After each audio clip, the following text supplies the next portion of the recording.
Hello नमस्कार internet. मैं आपका मित्र नितिन इंटरनेट से जुड़े सभी भाई बहन दोस्तों का भारत भ्रमण चैनल पर स्वागत करता हूं। दोस्तों आज हम महाराष्ट्र स्थित लोनावला में आए हैं। इस वीडियो में हम आज लोनावला की खूबसूरती और 2000 साल पुराने इतिहास की जानकारी लेने की कोशिश करने वाले हैं। यह वीडियो केवल जानकारी और मनोरंजनात्मक हेतु बनाया गया है। इस वीडियो में मानव निर्मित अद्भुत कलाकृतियों को देखने को मिलने वाला है, तो वीडियो में आखिर तक बने रहें और पसंद आने पे क्या करना है ये तो आपको पता ही है। लाइक के साथ साथ शेयर करें और कुछ सुझाव हो तो कमेंट ज़रूर करें, और हाँ, सब्सक्राइब करना ना भूलना।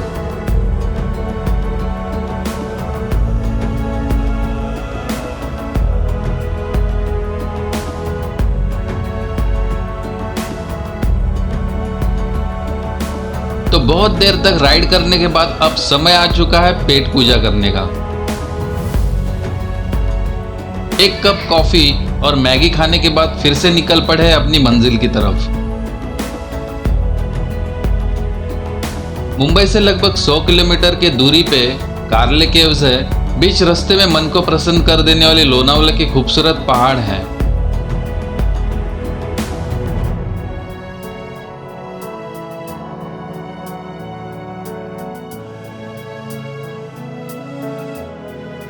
यहाँ आप देख सकते हैं मुंबई पुणे एक्सप्रेस हाईवे है,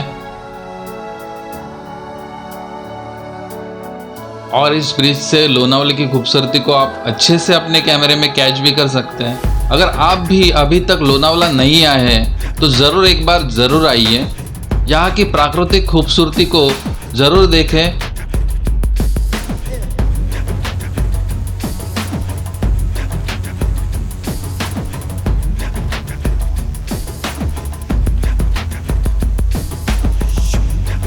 आप ध्यान से देखेंगे तो बाइक की चेकिंग की जा रही है और इन्हें शायद पानी की बोतल चाहिए।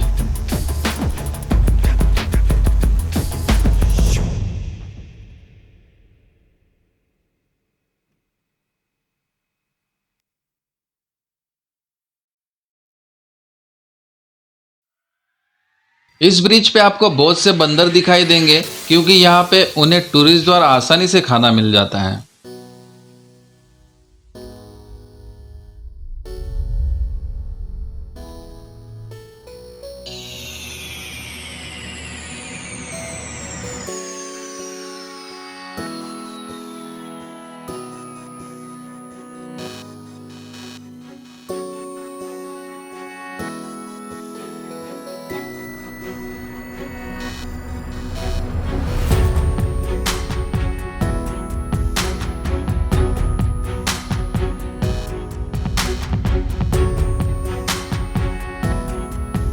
लोनावला एक हिल स्टेशन है और मुंबई पुणे से नज़दीक होने के कारण यहाँ पे वीकेंड में बहुत सारे टूरिस्ट आते हैं। केवल भारतीय पर्यटक ही नहीं तो विदेशी पर्यटक भी यहाँ पे बहुत सारे आते हैं। और लोनावला में बहुत सारी चीज़ें देखने के लिए है। वाटरफॉल्स है और बहुत सारे अच्छे पहाड़ है, और मानसून में खास करके बहुत सारे अच्छी सीनरीज यहाँ पे दिखाई देती हैं।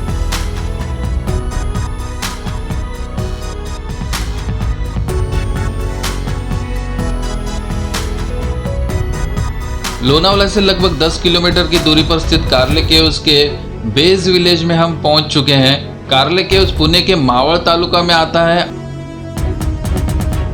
और यहाँ का नज़दीकी रेलवे स्टेशन का नाम मलवली है।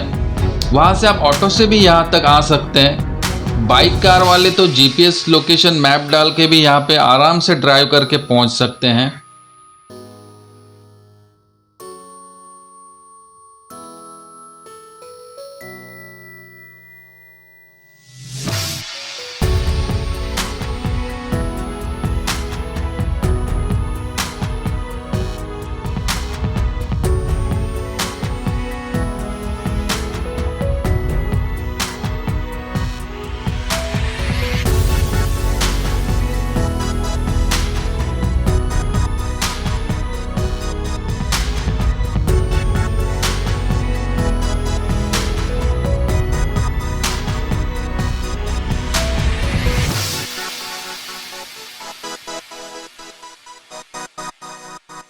थोड़ी देर पहाड़ पे ड्राइविंग करने के बाद हम पार्किंग एरिया में पहुंच चुके हैं।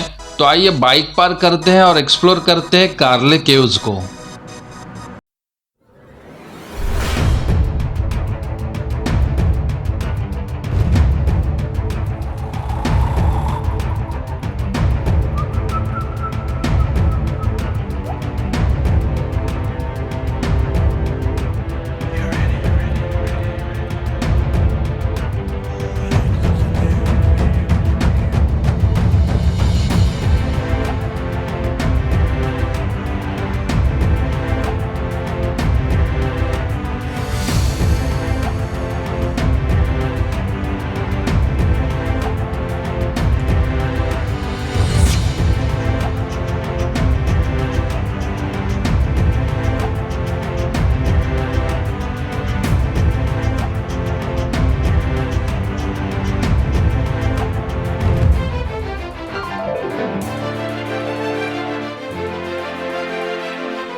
लगभग 200 सीढ़ियां चढ़ने के बाद हम आखिरकार प्रवेश द्वार तक पहुंच चुके हैं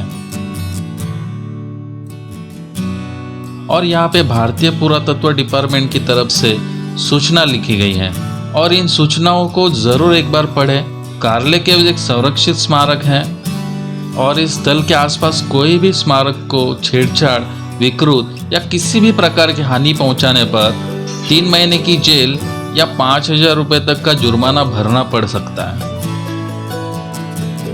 अंदर जाने के लिए टिकट के लिए 25 रुपये लगते हैं और वीडियो बनाना है तो अतिरिक्त 25 रुपये का टिकट लेना पड़ता है और विदेशी पर्यटकों के लिए 300 रुपये टिकट के देने होते हैं।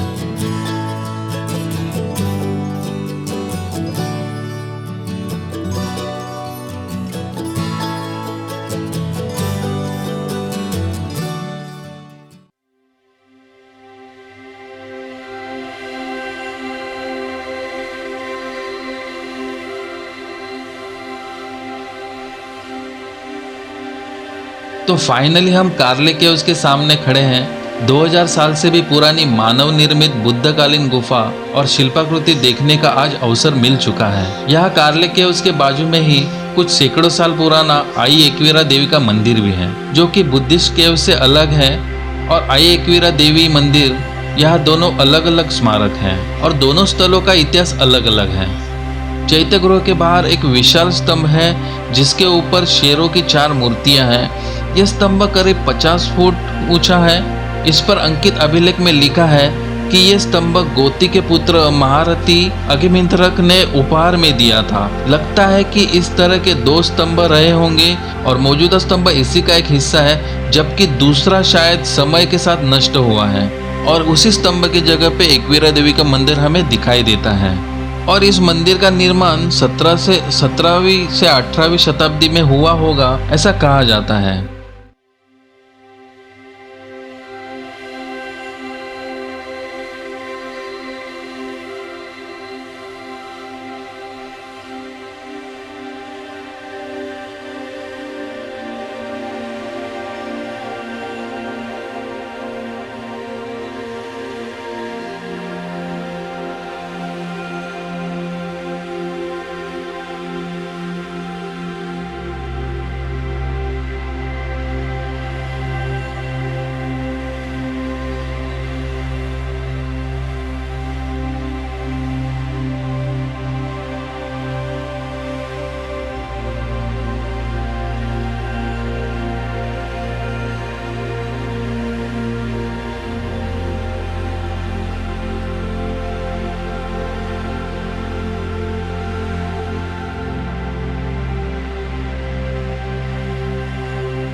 पहले शतक में बनाई गई हीनयान पंथ द्वारा बनाया गया सर्वोत्तम चैत्यगृह भी यहाँ पे है। लेकिन यहाँ की बुद्ध की मूर्तियाँ महायान पंथियों ने 5वें से 6वें शतक में बनाई थी और इन गुफाओं में बहुत से शिलालेख ब्राह्मण लिपि में उकेरे गए हैं। उनमें से एक लेख में लिखा है कि यहाँ के चैत्यगृह जम्बूद्वीप यानी कि भारत का सबसे अद्भुत चैत्यगृह है। जम्बूद्वीप यह भारत का पहले का नाम है। तथागत बुद्ध और उनके शिष्य को इस शिल्प में देख सकते हैं और शिल्प बनाने में योगदान करने वाले लोगों की प्रतिकृतियों को भी इन शिल्पों में दिखाया गया है।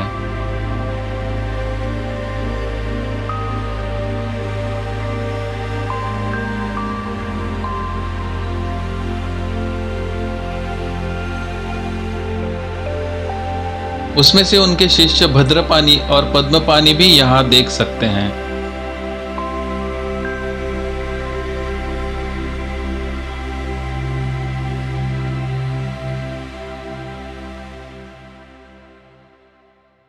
ऊपरी तरफ देवगन और नीचे की तरफ नागवंशियों के शिल्प भी यहाँ देख सकते हैं।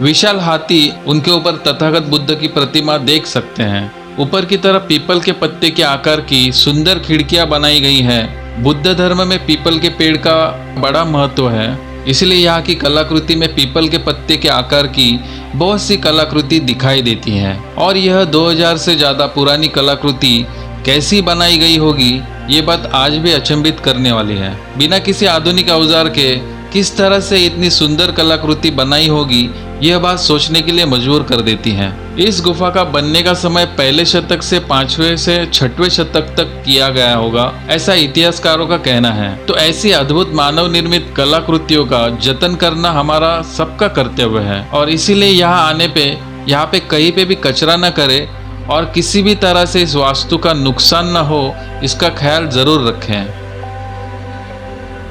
चैत्य गृह के 3 प्रवेश द्वार हैं। हर प्रवेश द्वार के बरामदे के पैनलों पर विभिन्न मुद्राओं में बुद्ध की मूर्तियां हैं। बोधिसत्व तथा मानव की और हाथियों की छवियां बनी हुई हैं। हैरानी की बात है कि सदियों पुराना यह चैत्य गृह बहुत ही अच्छी तरह संरक्षित है।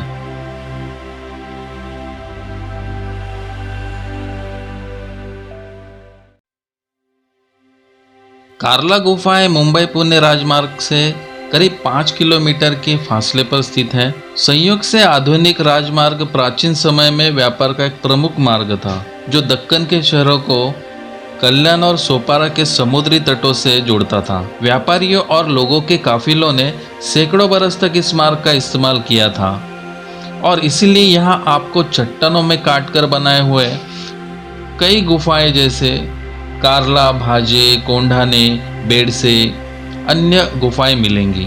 ये गुफाएं बौद्ध धर्म के संरक्षण व्यापारियों ने बनवाई थी, जो अपनी यात्रा के दौरान यहाँ ठहरा करते थे। पहली शताब्दी ईसा पूर्व से 4वीं शताब्दी के बीच कई व्यापारियों और लोगों के दान से तथा मदद से कार्ला में 16 गुफाएं बनाई गई थी। व्यापारी, यहाँ के शासनकर्ता, भिक्षु तथा अन्य महाजनों के आर्थिक मदद के अलावा गुफाओं के लिए क्षत्रप और सातवाहन राजवंशों ने भी अनुदान किया था, जिनका उस समय इस क्षेत्र में शासन हुआ करता था। उस समय रोम के साथ बहुत व्यापार होता था और इसीलिए राजवंश खूब फले फूले भी थे। यह राजवंश बौद्ध प्रतिष्ठानों को संरक्षण भी दिया करते थे। बौद्ध जगत में कार्ला गुफा का महत्व का अंदाजा इस बात से लगाया जा सकता है, समाज के हर वर्ग के लोगों ने इस परिसर की स्थापना में योगदान दिया था। इन लोगों के नाम यहाँ मिले 34 अभिलेखों में दर्ज हैं। उदाहरण के लिए चैत्य गुफा में 20 अभिलेख लिखे हैं। इस गुफा के हर हिस्से के लिए, चाहे वो रेलिंग हो, मूर्तियां हो या फिर स्तंभ हो, अलग अलग लोगों ने दान दिया था। मध्य द्वार के ऊपर एक अभिलेख का आंशिक विवरण कुछ इस तरह है। सफलता दिनका के पुत्र क्षत्रप राजा नहापना के दामाद पुष्पदाता द्वारा वालुरका की गुफा में रहने वाले तपस्वियों की मदद के लिए बिना धार्मिक अथवा स्थानिक भेदभाव के कराजिका गांव दिया गया है। वालुरका कार्ला का प्राचीन नाम था। इस अभिलेख के अनुसार कहा जा सकता है कि चैत्य गृह का निर्माण पहली शताब्दी में हुआ था, जब कुछ समय के लिए क्षत्रप राजवंश का शासन था। कई अभिलेखों पर ऐसे लोगों के हस्ताक्षर हैं जो खुद को यवन बताते थे। इससे पता चलता है कि उस समय यहाँ आकर बसे विदेशियों ने भी परिसर के निर्माण के लिए दान दिया था। इससे इस बात को भी बल मिलता है कि उस समय खूब व्यापार हो रहा था और विदेश से कल्याण तथा सोपारा बंदरगाह आए विदेशी व्यापारियों ने भी स्थानिक स्मारकों के निर्माण में योगदान दिया था। उस समय की गुफाओं में कार्ला चैत्यगृह सबसे बड़ी है। सबसे अधिक अलंकृत गुफा है, 37 मीटर गहरी है, 13 मीटर चौड़ी है, 14 मीटर ऊंची है। यहाँ दोनों तरफ 15 स्तंभों की 2 पंक्तियां हैं जो विशाल स्तूप की तरफ होती हुई गुफा के एकदम पीछे तक जाती हैं। प्रत्येक स्तंभ के ऊपर सामने की तरफ पैरों पर झुके 2 हाथियों की मूर्तियां बनी हुई हैं। प्रत्येक हाथी पर 2 मानव छवियां बनी हुई हैं। इसी तरह स्तंभ के ऊपर पीछे की तरफ घोड़ों और शेरों की मूर्तियां और हर मूर्ति में एक मानव की छवि बनी हुई है।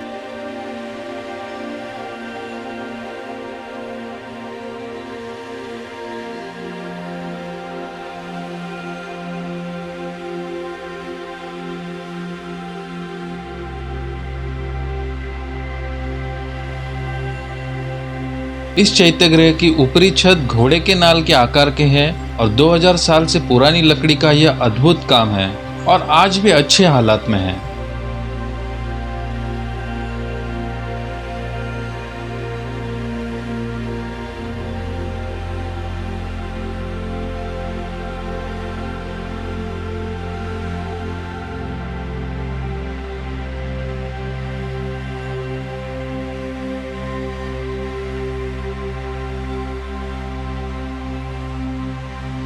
चैत्यगृह के अलावा कार्ला परिसर में कई और गुफाएं हैं जो चैत्य और विहार रही होगी, जिनका इस्तेमाल बौद्ध भिक्षु और व्यापारी रहने के लिए करते थे। इन गुफाओं में मूर्तियां हैं और अभिलेख है। हालांकि इनमें से ज़्यादातर अच्छी हालत में नहीं है, खंडर बन चुके हैं।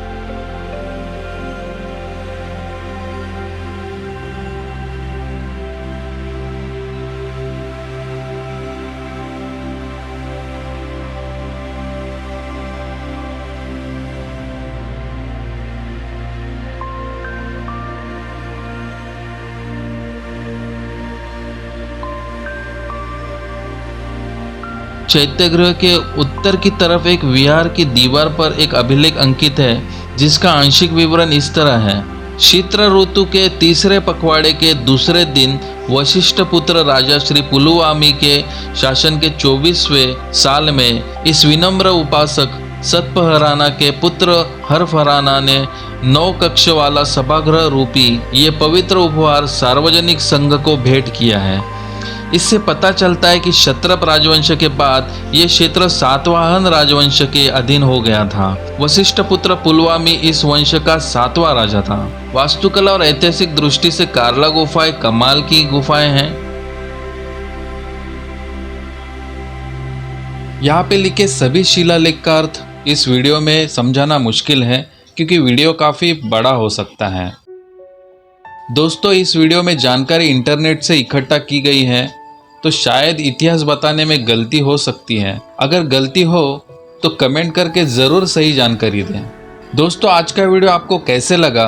अगर अच्छा लगा हो तो लाइक ज़रूर करें, शेयर करें और सब्सक्राइब भी ज़रूर करें। तो दोस्तों, फिर मिलते हैं किसी नई जगह पे नए वीडियो के साथ। तब तक के लिए अपना ख्याल रखें। Good bye.